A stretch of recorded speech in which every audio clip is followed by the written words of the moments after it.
श्री स्वामी समर्थ. जय जय स्वामी समर्थ. स्वामींचं नाव घेऊन मी या व्हिडिओला सुरुवात करते. हिंदू धर्मात देवादिदेव महादेवांना विशेष महत्त्व आहे. महादेवांना महाशिवरात्री समर्पित आहे. महाशिवरात्री हा हिंदू धर्मातील प्रमुख सण आहे. धार्मिक मान्यतानुसार या दिवशी शिव आणि पार्वतीचा विवाह झाला होता. त्यामुळे महाशिवरात्रीच्या दिवशी विशेषतः महादेव आणि माता पार्वतीची पूजा केली जाते. महाशिवरात्रीच्या दिवशी पृथ्वीवरील सर्व शिवलिंगांमध्ये महादेवांचा वास असतो. त्याचबरोबर महाशिवरात्रीच्या दिवशी केलेली शिवाची पूजा जी आहे अनेक पटीने फळ देते. या दिवशी शिवभक्त शिवलिंगाचा अभिषेक करतात. काही लोक या दिवशी व्रत देखील करतात. महाशिवरात्रीच्या दिवशी आपल्याला पूजा तर करायची, सेवा तर करायची, पण त्याचबरोबर आपल्याला काही उपाय देखील करायचे आहेत. आणि म्हणूनच आपल्याला महाशिवरात्रीच्या दिवशी शिवलिंगावर ही एक वस्तू अर्पण करायची, ज्यामुळे आपल्या 7 पिढ्यांचं दारिद्र्य तर नष्ट होणारच आहे, पण फक्त 24 तासामध्ये आपल्याला श्रीमंतीचा योग देखील सुरू होणार आहे. अतिशय प्रभावी असा हा उपाय, ज्याबद्दल सविस्तर माहिती मी तुम्हाला या व्हिडिओमध्ये देणार आहे. तर व्हिडिओ पूर्ण पहा. आणि जर तुम्ही माझ्या चॅनलवर नवीन असतील तर चॅनलला सबस्क्राईब करा आणि शेजारी बेल आयकॉनसुद्धा प्रेस करा, जेणेकरून तुम्हाला माझ्या नवनवीन व्हिडिओचं नोटिफिकेशन हे मिळत राहील. पंचांगानुसार माघ महिन्यातील कृष्ण पक्षातील चतुर्दशी तिथी 8 मार्च रोजी रात्री 9:57 सुरू होईल आणि दुसऱ्या दिवशी म्हणजे 9 मार्चला संध्याकाळी 6:17 समाप्त होईल. प्रदोष काळ भगवान शिवांच्या उपासनेला विशेष महत्त्व आहे. त्यामुळे महाशिवरात्रीचा हा सण जो आहे तो 8 मार्च रोजी साजरा केला जाईल. माता पार्वतीला भगवान शिव यांना प्राप्त करण्यासाठी कठोर तपश्चर्या करावी लागली आणि महाशिवरात्रीच्या दिवशी माता पार्वतीची ही तपश्चर्या सफल झाली. यानंतर त्यांचा विवाह भगवान शंकरांशी झाला. अखंड सौभाग्य प्राप्तीसाठी महिला महाशिवरात्रीचे व्रत हे आवर्जून करतात. महाशिवरात्रीच्या दिवशी ब्रह्ममुहूर्तावर उठून भगवान शिव आणि माता पार्वतीला स्मरण करून पूजेचा संकल्प करावा. यानंतर गंगाजळ जे आहे ते आंघोळीच्या पाण्यामध्ये मिसळून त्या पाण्याने आपल्याला स्नान करायचे आहे. स्नान झाल्यानंतर आपल्याला सूर्यदेवाला अर्घ्य अर्पण करायचं आहे आणि त्यानंतर आपल्याला पूजेची तयारीही करायची आहे. आपल्याला एक पाटावर लाल कपडा पसरवायचा आहे आणि त्यावर माता पार्वती आणि भगवान शंकराची मूर्तीची स्थापना करायची आहे. यानंतर भगवान शंकराला कच्चे दूध किंवा गंगाजलाने अभिषेक करायचा आहे. यानंतर पंचोपचार करून भगवान शिव आणि माता पार्वतीला विधीनुसार अभिषेक करायचा आहे. भांग, धतुरा, फळे, मदारीची पाने, बेलपत्र इत्यादी भगवान शंकरांना आपल्याला अर्पण करायची आहे. तसेच शिवचालिसाचे पठण किंवा शिवस्तोत्राचे पठण देखील करायचे आहे. महाशिवरात्रीच्या दिवशी एकादशीसारखा उपवास केला जातो. उपवासाच्या पहिल्या दिवशी भगवान शंकराची आराधना करून फराळ केला जातो. तर दुसऱ्या दिवशी महादेवांची आराधना करून गोडधोडाचा नैवेद्य करून उपवास हा सोडला जातो. काही लोक जे आहे महाशिवरात्रीचं जे व्रत आहे ते निर्जला करतात. फारच कठीण व्रत असतं, कारण ह्या व्रतामध्ये एकही थेंब पाण्याचा पिल्ला हा जात नाही. त्याचबरोबर काही भागामध्ये जे ह्या दिवशी फलाहार केला जातो, म्हणजे फक्त फळांचं सेवन केलं जातं किंवा दुधाचं सेवन केलं जातं, किंवा काही ठिकाणी जे साबुदाण्याची खिचडी किंवा साबुदाण्यापासून बनलेल्या पदार्थाचं सेवन केलं जातं.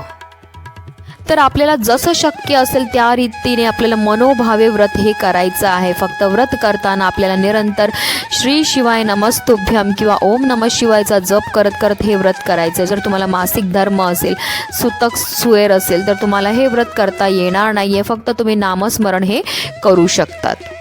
तर चला जाणून घेऊया तो उपाय आपल्याला कसा करायचा. तर आता हा उपाय जो आहे तुम्हाला शक्य असलंच तर आवर्जून तुम्ही मंदिरामध्ये करा. पण महाशिवरात्रीच्या दिवशी भरपूर गर्दी असते मंदिरांमध्ये, म्हणून जर तुम्हाला मंदिरामध्ये जाऊन हा उपाय करणं शक्य नसेल तर तुम्ही घरीसुद्धा घरच्या शिवलिंगावरती सुद्धा हा उपाय जो आहे तो करू शकतात. अगदी तुमच्यापासून माझ्यापर्यंत प्रत्येकजण खूप मेहनत करतो, खूप कष्ट करतो, पण जर आपल्या कष्टाला आपल्या नशिबाची साथ मिळत नसेल किंवा आपल्या घरी पैसा तर येतोय पण आलेली लक्ष्मी आपल्या घरामध्ये स्थिर राहत नसेल तर आपल्याला हा उपाय करायचा आहे. हा उपाय केल्यामुळे आपल्या कष्टाला आपल्या नशिबाची साथ मिळायला लागेल. त्याचबरोबर जी अप्राप्त लक्ष्मी आहे ती प्राप्त व्हायला लागेल आणि आपल्या घरामध्ये धन येण्याचे अनेक मार्ग हे मोकळे होतील आणि आपल्याला अखंड लक्ष्मीची प्राप्तीही होणार आहे. तर जर तुम्ही हा उपाय घरी करणार असतील तर तुम्हाला काय करायचं आहे, एक तामण घ्यायचं आणि त्या तामणामध्ये जे आपल्याला शिवलिंग हे ठेवायचं आहे आणि त्या शिवलिंगावर आपल्याला जलाभिषेक करायचा आहे. म्हणजे 1 लोटा पाणी घ्या आणि ते संपूर्ण पाणी एक धारेने आपल्याला त्या शिवलिंगावर अर्पण करायचं आहे. आणि शिवलिंगावर अर्पण करताना जर पुरुष असेल तर त्याने ओम नमः शिवाय बोलायचं आहे आणि जर स्त्री असेल तर तिने नमः शिवाय असं बोलून जल हे अर्पण करायचे. किंवा तुम्ही शिवपुराणातला बीज मंत्रसुद्धा बोलू शकतात, श्री शिवाय नमस्तुभ्यम. तर तुम्हाला जो मंत्र येतो त्या मंत्राने तुम्हाला जे आहे हा जलाभिषेक करायचा आहे. त्यानंतर तुम्हाला एक छोटासा ग्लासमध्ये उसाचा रस घ्यायचा आहे. उसाच्या रसाला महाशिवरात्रीच्या दिवशी खूपच महत्त्व आहे आणि ह्या उसाच्या रसाने आपल्याला शिवलिंगावर अभिषेक करायचा आहे. अभिषेक करताना पुन्हा आपल्याला श्री शिवाय नमस्तुभ्यम किंवा ओम नमः शिवाय किंवा नमः शिवाय या मंत्राचा जप करत करत हा उसाचा रस जो आहे तो संपूर्ण शिवलिंगावर अर्पण करायचा आहे एक धारेने.